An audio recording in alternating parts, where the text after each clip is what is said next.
Zombie Apocalypse.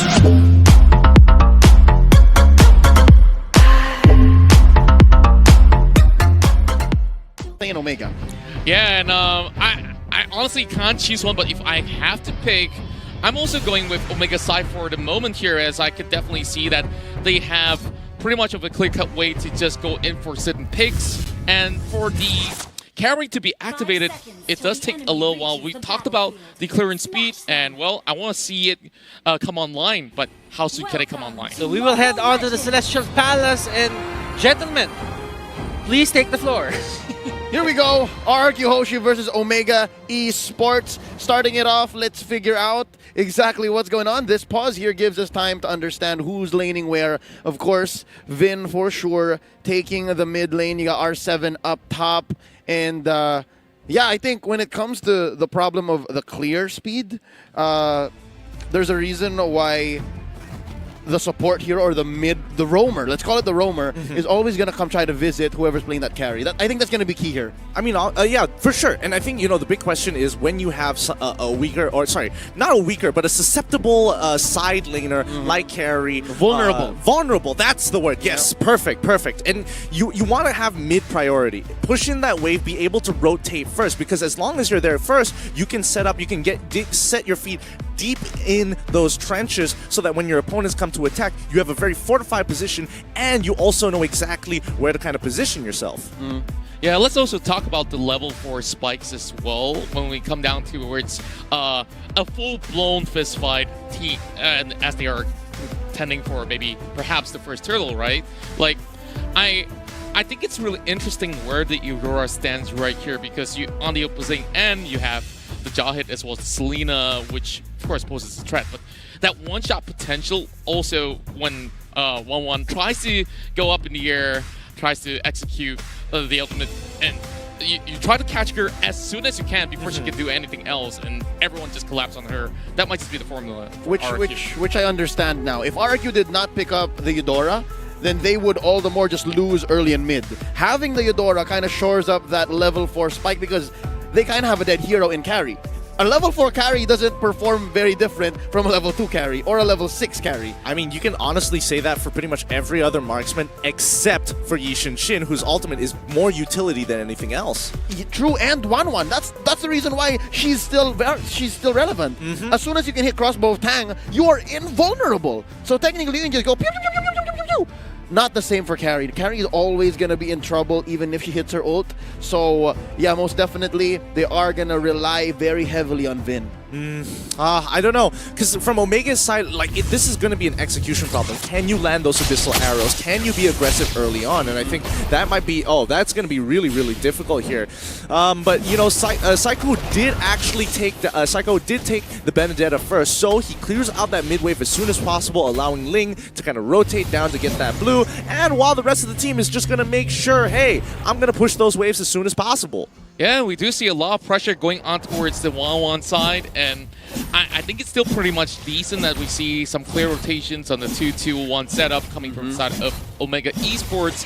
So this will be self-sustaining for the moment, and well, what's to say that Ling possibly will be having a lot of all these great vision. We're going to be going on another pause as we talk through things. Now, a double execute setup coming from the side of RRQ Hoshi also poses a little bit of that early threat too. That is something to note. So yeah, now that we have a little bit more better vision on what things are looking like for both teams, this is a roaming Benedetta. So it's neither that off-tank Benedetta, nor is it like the full-on damage Benedetta. It's something in between. It's something that's looking to use parry to actually stun someone, like bait them in, so that the likes of the carry here can actually just go ham. I mean, of course, but I think the best role to call it is the mid laner, because essentially what you want the Eudora to do is actually be that initial roamer, because she can't, like, Eudora can chase, sure, but who's going to initiate those picks and chances to take them out and abuse those double executes? Eudora. She chunks them all out, puts them on 1 HP, bam, press of a button, didn't have to do anything else. Oh, I'm sorry, I meant Benedetta. Benedetta and Eudora are going to be working to keep mid in control, yes. And then what I'm guessing is Benedetta is going to be using those sword intents to actually act like a backshot, to have additional mobility, right? Like, that's not true. fair. That is an off-kit dash. That's not in anywhere of your skills. Yeah, and of course it'll be really annoying to deal against. And RRQ side of things, it's really interesting that they found out about this formula in this game one to try to throw the side of Omega off. But when we talk about scaling as well, I'm just looking at most of all these one-on-one that has been playing in the entirety of the playoffs as well as the group stages. If you just give them a little bit more room towards late game, hey man, this thing is going to strike you apart. That's a good question now. There's a marksman on either side. You have the carry, which by the way has been a menace in every meta game she was ready for, that she was in. First phase bannable in years past. You have the 1-1, which is the current flavor of the month. Gideon, I gotta ask you, man, when it comes to the 15-20 minutes, if it does get to that point, if we go the distance, who has better scaling? I think in these situations, people who have better scaling would definitely lean a little bit more. Actually, it's an overall thing, but hold on, let's check out. Okay, no fights going on. Okay, so when I talk about scaling, we're talking about the two main heroes that scale on either side, but you also have to kind of look at the builds that everybody else goes through. I do think RRQ Hoshi scales better into the game because they have more relevant heroes in comparison to Omega, where some of them are just going to fall off completely. Yeah. And again, we were talking about like Selena. Whenever Selena is bad, she's so bad. But on the other it's side, good though. Eudora though, she has a stun and it's point and click. So yeah, it's just much better. Totally understand. Right now, there's a fight that's waiting to break out, both top and in mid. I wonder, they're gonna catch one. That's going to be.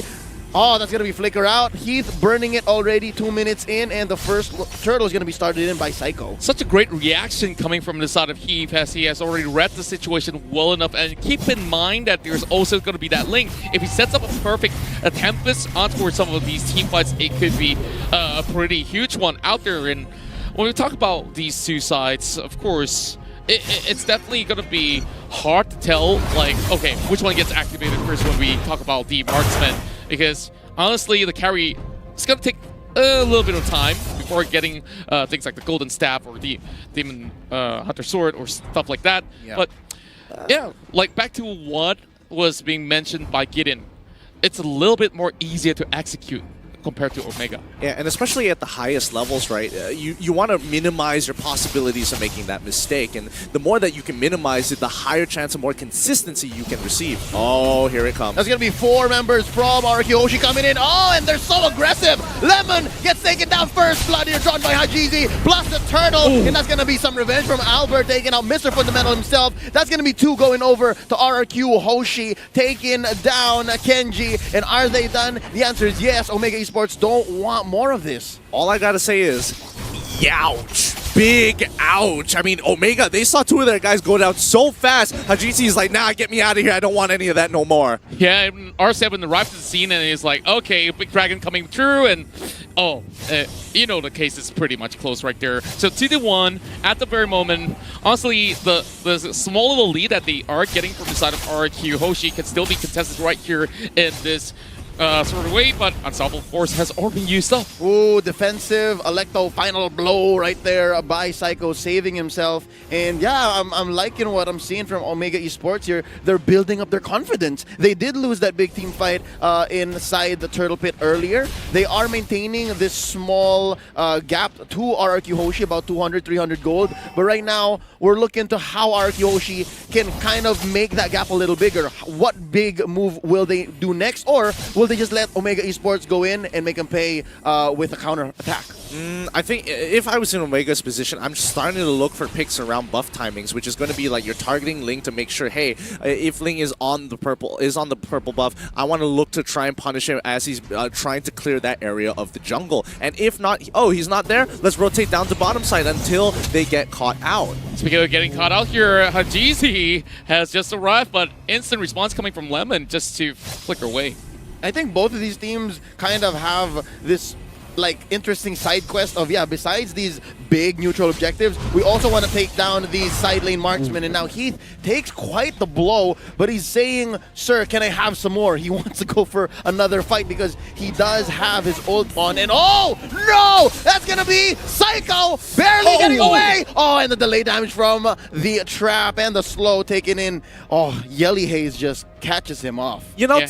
talk about really unlucky there, because he does use the final blow to try and negate the damage, but unfortunately it's just like literally 0.2 seconds off from the delayed damage, but the fight is already beginning. Heath is going to make the run for it. And R7 here in half dragon form, able to push people back because he still has some Sha energy. Oh, it resets. Curtizi here putting a beat on him, and they are going for what I think is the second turtle of the game. It's taking quite a while. And Hajizi, oh, he says the coast is clear, but for how much longer? Well, I believe that it's pretty much clear for him for the taking at the moment if we look at it, but they are focusing on towards Kanji. Instead, they do get the turtle, but a 2v1 commencing down towards the bottom side doesn't result too much, but here comes the big one. Oh no, Vin here trying to save his life, and oh, from behind, in comes Hajizi. The machine is online, and so far they have gone to building enough confidence to mess with Albert, but some breathing room for the King of Kings here, their jungler. He's able to get his purple at least. Yeah, he's got the purple. He immediately goes in for a little wander as well. Now, going for the invasion, he's still going to be chased up, so... You know, Ling doing Ling things, he could easily move around. Yeah, it's one of those situations where it's like, ah, yeah, we've got to catch on it. Oh, yeah, it's Ling. Oh, that's so much fun. He just jumps away and makes a full rotation down towards our top or bottom side and we can't catch up. Fun stuff, fun stuff. But I think RRQ at this point in time, as long as they kind of just maintain the goal differential to about 2 to 3K, it's going to be relatively fine. Omega won't be able to kind of force situations on top of RRQ Hoshi unless they get a catch. Yeah, here you can see already, right? We're about 7 minutes into this game. How disciplined and how good these two teams are. Oh. Hold up! That's gonna be some burst damage laid down onto Vin, but he doesn't go down without a fight. Yelly Haze destroyed. Tempest of Blades here, chasing him down. That's Albert looking for one. Psycho finds Hajizi. That's gonna be a shutdown onto the Roger, and they are sitting neck and neck, 4-4. But all this time, Omega Esports was just setting up a push. Otis, Morden, Ruby has already arrived, and they're already chasing right in. Psycho caught in between, but they are trying to make an escape out of that. Oh, R7 waiting in the bushes. Oh, using the tail of the dragon. They're trying to make Kenji pay. He does get himself a Cyclone Eye, but off camera, that's going to be Lemon taken down. It's a marksman and marksman fight, and that's Curtizi winning down bottom.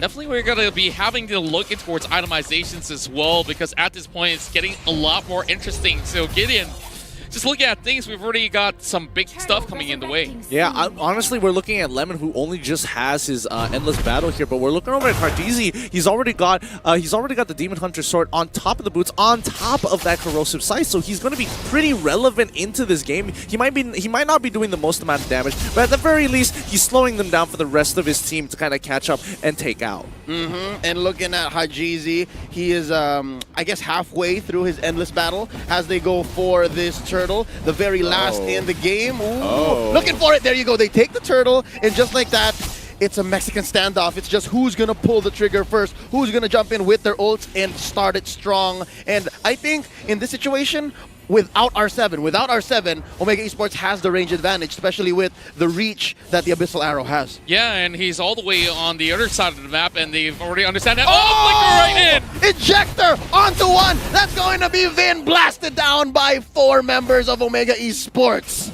That was huge. Absolutely huge. It's just a mistake on Vin's side. He threw out the stun and realized, oh, I got nothing left. I already flickered out of the way. This doesn't mean anything. And Heath just took full advantage, flickering forward an unstoppable force. But Curtsy now going to initiate a huge fight, and that's going to be a double pick-off for Omega just to get that return kill. Look at that, 5 to 8, and it's only a 2K difference. It's so clinical, these two teams, the way they play.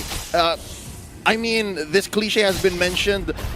I'm pretty sure I'm beating a dead horse, but it's so chess-like. right? I'll give up my pawn, you can have a rook, but then after that I'll take a bishop. That's what this 5-8 is looking like, especially with this, relatively small 3k lead. Indeed, but for the RRQ Hoshi side, they're slowly losing pieces after pieces on an unequal term. And speaking of which, they're going to be taking this buff if they don't do anything about it. Ooh, that's going to be Psycho coming in between 4 members. He wants it. Kenji trying to look for a good hook, and he finds it. In comes Hajizi, but that's going to be a stun. Psycho pays the price. R7 says, get out of our jungle. We don't want y'all here, but Hajizi wants more. Does he have the support? Yes, he does. Oh, they're waiting. They're waiting. They say we're calling it tough. Nah, it's not worth it at this point because, again, their main target here is Cortese. As long as he has his ult, it's just not worth going for anybody else unless it's maybe a Yelly Haze, but Yelly Haze is barely in the fight, or even Kenji, but even Kenji has his ult still up.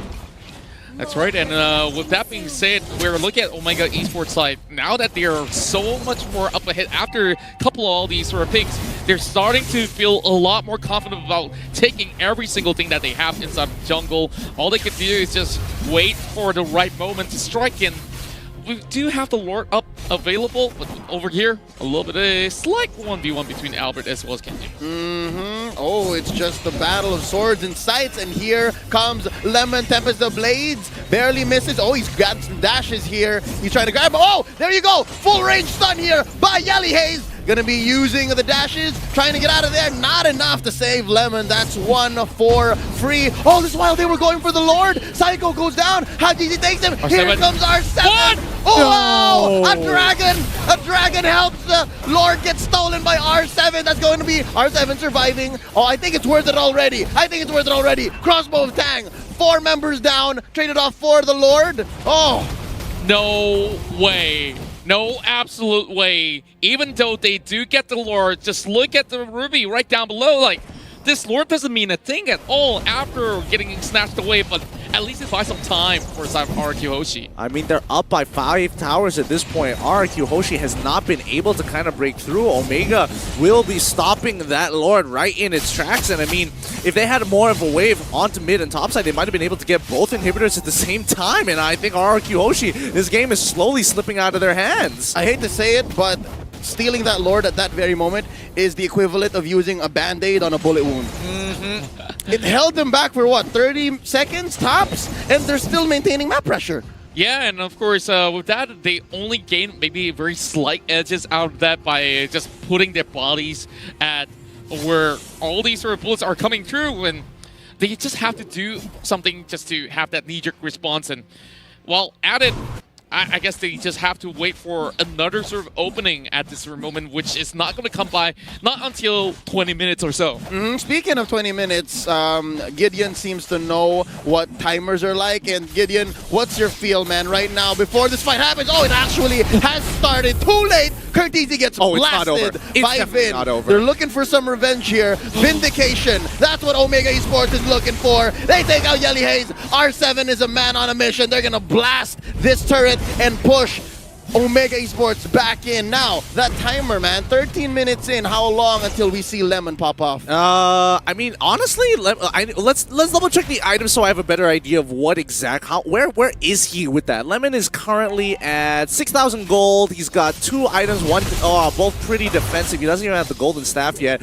I think at this point of time, he needs to get the golden staff to have that major kick of damage. So he'll probably get that at the 42,000 gold mark. So my guess is going to be the 16 or I'll give him a bit of credit if he doesn't die and works perfectly. 1530. Ooh, very close. And that's Kenji flickering in. Enough to save him. Tempest of Blades. Oh, no. Albert don't want none of this. And Hajizi putting a beat on him. There's the unstoppable force from behind. Can they juggle the aggression from underneath the turret? Kenji's still alive. No. Lemon about to get destroyed. Hajizi gets him. Heath puts the nail in the coffin. It's a trade so far. Hajizi for Lemon. The fight continues. Kenji's looking low. That's a blast onto Heath. Vin takes him down. This turret still stands. And only RRQ can win fights that way. Going back and forth, back and forth. And they are just forcing fights by hook or by crook. There's no other way to go about it. They don't care if they lose one member as long as they get more in return.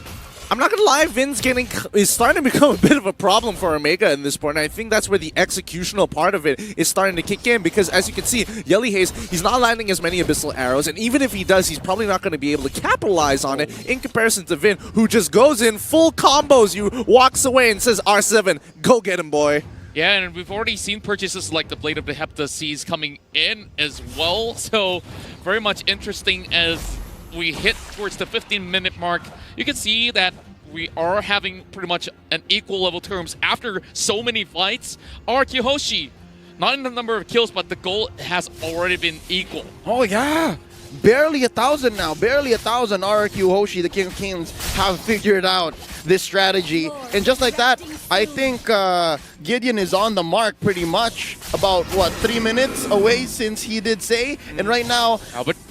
Omega Esports isn't as confident with the Lord this time around. Oh yeah, definitely not. I mean, honestly, I was off by a full 30 seconds there. Lemon just got his Winds of Nature, and that's going to be a huge, huge buy, because that means Cartesian as well as Kenji can't take full advantage of him. Things are looking relatively difficult at the very moment. While a couple of all these Abyssal Arrows being sent out, Demon Hunter Sword being purchased by Hajizi, so a little bit more spike coming in for the Roger, which is definitely great news for Omega at this point in time. Yeah. You see a little bit of split push being done by RRQ Hoshi, Oh, yeah. and they're still not letting their eyes off as Omega Esports still eyeing on towards the Lord. Yep, that's the advantage that Albert has here as the Ling. He's able to push these lanes, cut him where he needs to without any punish, actually, because of Finch Poison. That's exactly what he's doing. But it looks like Omega knows he's up there. Omega wants to make the most of the situation and is trying to force a fight with RRQ. What they're trying to do is catch one off at least, and that's a good -1. A -1 goes miles in situations like this. This is the situation that they are looking for, making sure that somebody takes good care of the side lanes, and as many of these Omega Esports members goes there, they will try to find a setup over on towards the Lord side. Oh, wait, there's a fight. Wait, is there not a fight? No. Oh, no, they backed away. Sorry. Yeah. Oh, they catch one. That's full stuns onto Vin. Oh. Honestly, at this point in time, it's a game of cat and mouse. Whoever gets picked off first is going to essentially win or lose the fight. But I have to point out here, it's 9-14. It's they're 3 towers ahead. They're literally 5 kills ahead as well. And it is 49.2k to 49.8k. Where is the disparity here? There is almost no disparity at all, even though in every single numbers and 2 turtles on top of all of those stats, how is Omega not ahead? RRQ has just been really proficient in their way of farming. If I may build on that, it's a game of cat and mouse where neither is sure which they are, right? It's also a blind game of cat and mouse, and it's very important to check your bushes right now. And the one person or one team who has the advantage when it comes to the range and the vision is Omega Esports. Now Heath catches Psycho. Oh, they catch Kenji off guard in the Omega Esports side of the jungle towards the purple. That's a huge -1 for Omega. I wonder how Omega's gonna just recover from here. That's right, a big opening that they have managed to find just by having the Benedetta pulling all the attention, and now they fixate their attention on towards Lord. Instead, they want Omega to commit. Without that Ruby, things are definitely going to look a little bit haywire in this sort of fight. Sideways, if you ask me, sideways for Omega Esports. This time, that's a huge chunk of damage, of lifesteal, and of crowd control. And I think what Omega Esports trying to do is reset.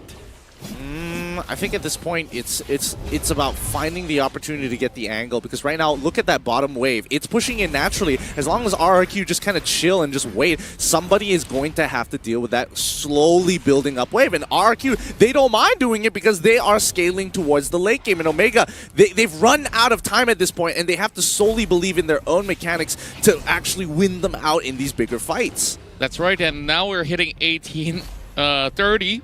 With most of the members already hitting level 15, and I guess this is where it's all about completing your items at this point in time. At M2, or at least, right? And even the playoffs specifically, when you reach the 18-20 minute mark, that's basically a marathon. Like, this is longer than usual already, and right now with Kenji back on the map, they have eyes on Albert since he is pushing down bottom. I think Omega Esports is just going to jump the gun. They're just going to go for it, saying, just start it up, start it up. Just hope that Vin isn't there and that Albert isn't ready with the retribution. Oh, this is going to be big news here. Ruby is being pretty occupied, but they understand once again they're going to go in for another reset, but Heap though playing with fire. Oh, he got caught out. That's at least one ultimate from Vin. They have the timer. They have to make sure that inside, deep inside, they know what it looks like for the opponent, what kind of firepower they're packing. And wow, again, they're back to the game of how low can you get lured before the opponent actually jumps in, bites. Yeah, and Lemon, although he's 60%, easily could just find his way to live steal Malefic Roar on the hands of Cortese. And yeah, very much interesting. Just keep your eyes like while this boomerang game of who can get the Lord lowest before resetting. Just look on the opposite side of the map here, because you can see that Ling as well as Ruby are both trying to make sure those lanes are clean. And RRQ, simple macro here, just get a wave pushing on their side, because again, if Omega Esports walks out too far, you can punish. If one person goes over, you start the Lord. You put them between a rock and a hard place, and eventually somebody is gonna crack.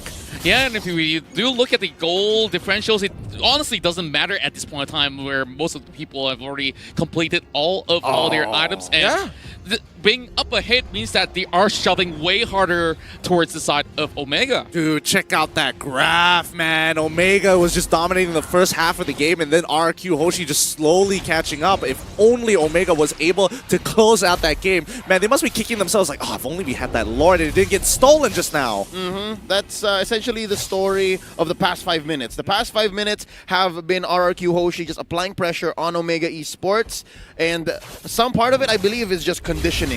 Like, slowly but surely, RRQ Hoshi has been saying, all right, if you don't do anything about this, Albert's just going to push and penetrate your lane down bottom. And right now, again, back to the game of hot potato onto this Lord.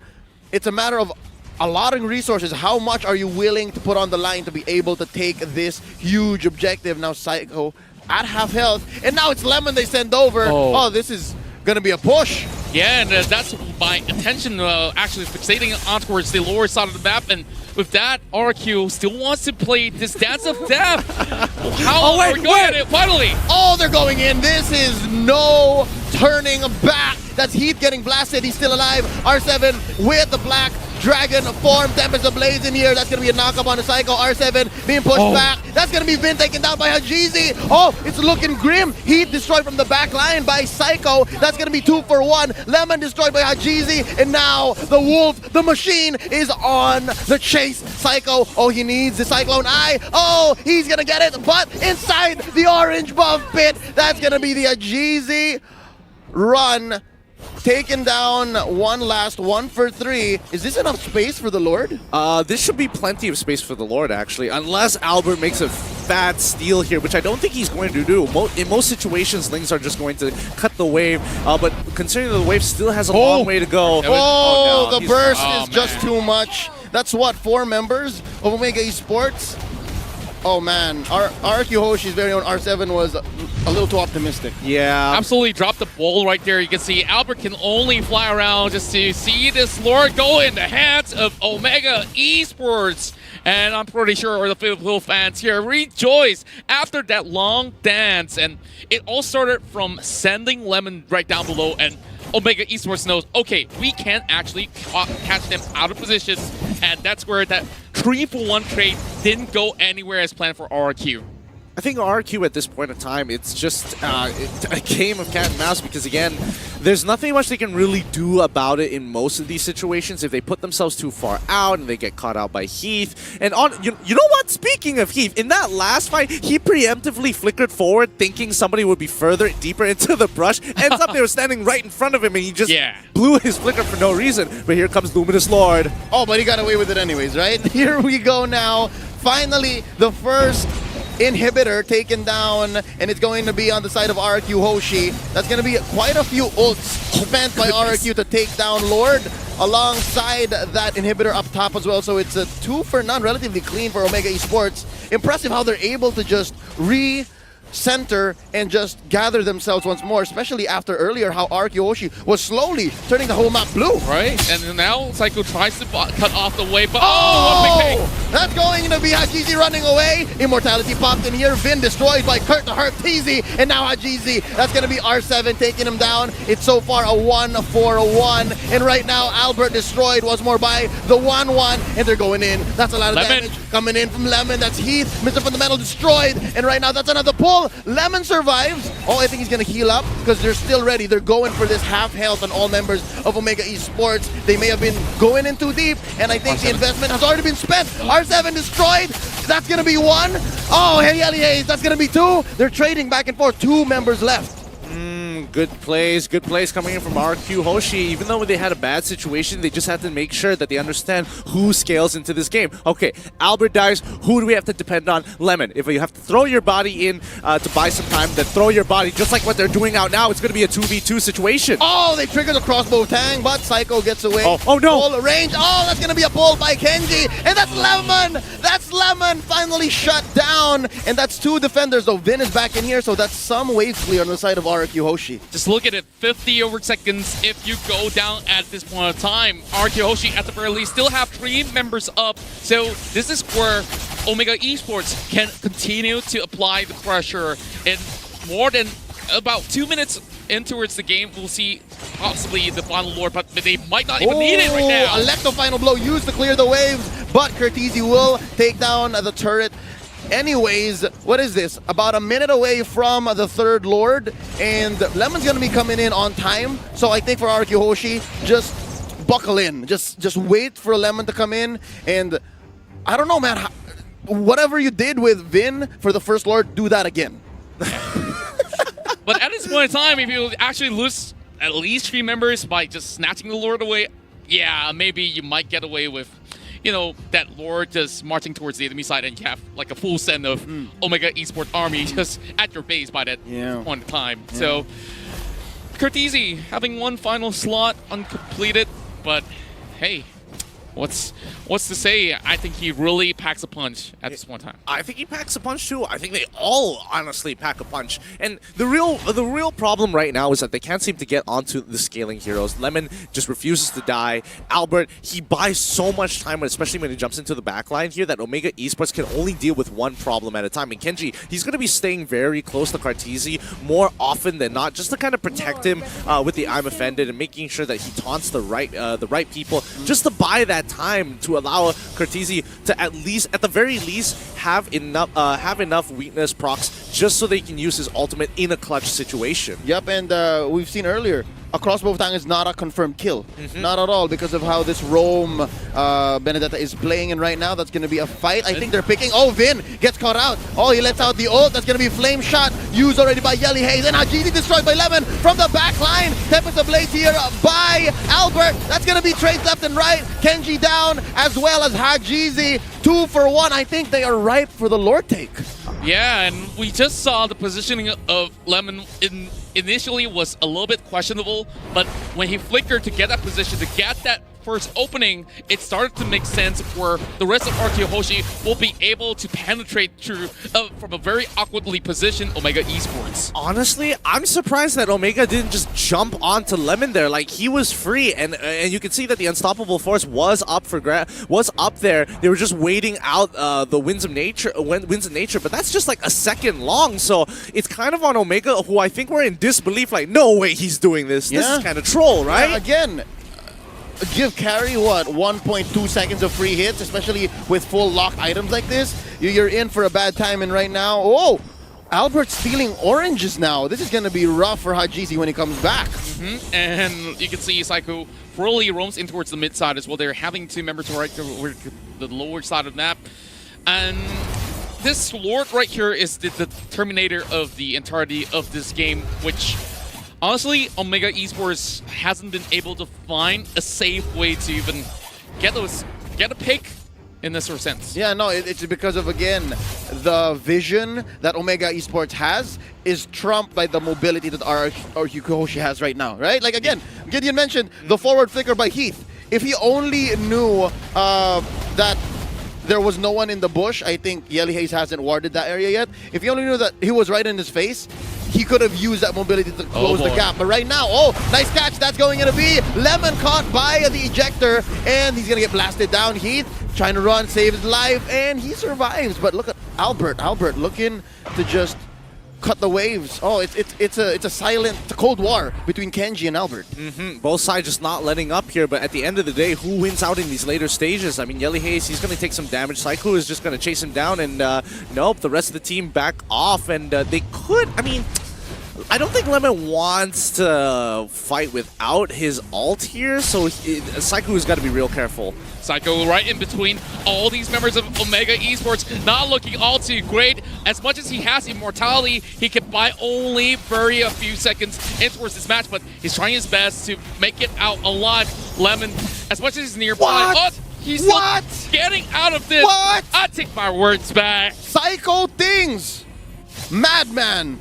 He's getting away with too much here, and I think, you know, Omega and RRQ Hoshi, like, it's in Omega's hands to look for this engagement here, and RRQ, as you can tell, clearly will not initiate anything unless they can guarantee that pick. And at this point, Vin, he's a little too scared to walk forward, because the moment he does, Heath is going to unstoppable force ejector him back in towards the enemy team, and there's really not a lot of counterplay to that other than hope that he doesn't fly back too far, or the rest of Omega can't catch up after he flickers. Gentlemen, we are already hitting 30 minutes of play, and it's pretty much on even grounds at the very moment. Everyone's just buying forces at Which is this one time. impressive because RRQ Hoshi, they have no more turrets, and they're still this aggressive. Yeah, and as much as this turret stands from the side of Omega Esports, it's currently untouchable. Yeah, so it's more of, again, a standstill right now. Yeah. Deadlock. No, hold up. RRQ Hoshi. That's going to be our 7. Black Dragon form catches Yelly Hayes off. Lemon finishes him off. That's already a -1. And looking at the map in general, Omega Esports not going to find an easy pickoff just like that. There's no Vindication anywhere soon. Not even Psycho. Again, we know Psycho runs away like this. This is what he does. Yeah, he just gets away with everything on the line, just pulling every aggro that he can possibly get.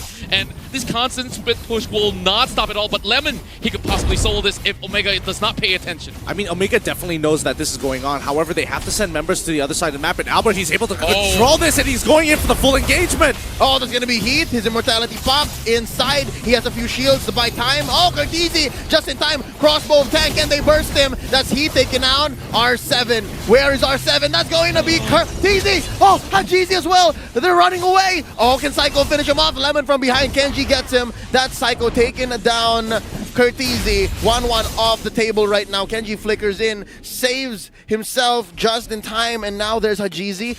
There's two chances at a steal here. Hajizi and Kenji. I don't know. Yelly Hayes needs to start clearing waves. And yo, this might be RRQ's. I feel like RRQ is just more confident this time around. Like it should be. However, Selena and those Abyssal Arrows could be the game changer. Vin just waiting for the catch. He gets caught out himself. Oh, Vin is still alive because they are going to burst down Yelly Hayes. And Yelly Hayes is still in this. Vin gets destroyed. Hajizi gets him from behind. The delayed damage gets down Yelly Hayes. And there's still 4v3. Hajizi survives. Psycho's chasing him. Oh, they're looking for the juke. And, oh, what a transform! Oh, they're going to find them anyways. Kenji's still in this. There's not enough damage from the side of Omega, though. Fight's still going on here. Going strong. This brawl is going to go. Kenji finally gets taken out. The ejector onto Psycho. This is finally looking good for RRQ. My goodness, Omega, they've got to be real frustrated about this entire situation. Yo, just look at the waves that's already crashing right in. Oh, this is something that RRQ Hoshi has to watch out for as well. Again, note, they can join fights as long as they want, but if they don't manage their waves, it could end in the blink of an eye. And I think all of these long team fights, it's resulted in, again, more members of Omega coming back, but finally this is third Lord. I can say confidently, it's gonna go definitely to RRQ Hoshi. Oh! Definitely close. I thought there was another Vin situation. Yeah, it almost could have been in that sort of sense with Heath being so close by.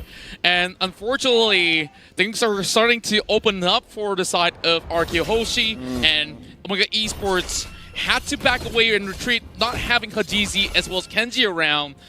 There's so many switch of itemization going on. And we've seen the Rose Gold Meteor being bought there by Carteezy. Yeah. Kurt's swapping around. That last slot is his juggle slot. Yeah, I mean, it's going to be important that teams know how to juggle their items, especially this late. Oh wait, hold on. This is the pick of a lifetime. Bin is getting chunked back, but this could be the fight that they've been looking for. Like the final blow by Psycho, trying to dive in and take out the softies from behind. Heath destroyed here by Lemon, and Psycho able to just maintain pressure here, just escort Lord into this inhibitor, and that's going to be Kenji getting blasted down by Lemon. Ladies and gentlemen, carry is back. That's going to be the push on all 3 inhibitors for Omega Esports. Curtisi taken down Vin. That's going to be a crossbow of Tang. Hajizi destroyed here. It's just a matter of time. They just need to focus down on the base. And ladies and gentlemen, the King of Kings take game number 1 after a long, drawn-out game in the very last day. Oh, sorry, the last game of day 1 in the playoffs. 34 minutes, 14 seconds on the clock. This has to be the longest game in the playoff runs thus far. And my oh my, what a comeback coming from the Kings of Kings. Contra, my friend, that is the longest game of all time here. Butters, what do you have to say? I can see you rubbing your eyes like, oh my goodness, I've been staring at the screen for 30 long minutes. 30 long minutes, and to be honest, it could have gone both ways. It was a battle of having the less errors, and the 1-1 was looking great. Omega looked great at the early stages of the game. They made a few mistakes along the way. RRQ capitalized on it, and the Kings of Kings are actually the kings of comebacks as well. I think we've been sleeping on RRQ. It's so weird to say that we've been sleeping on RRQ. And the past few days have always been about, oh, Alter Ego this, Brenny Sports that. But ladies and gentlemen, y'all are forgetting. We are actually in the midst of our champion here. So far, the strongest team.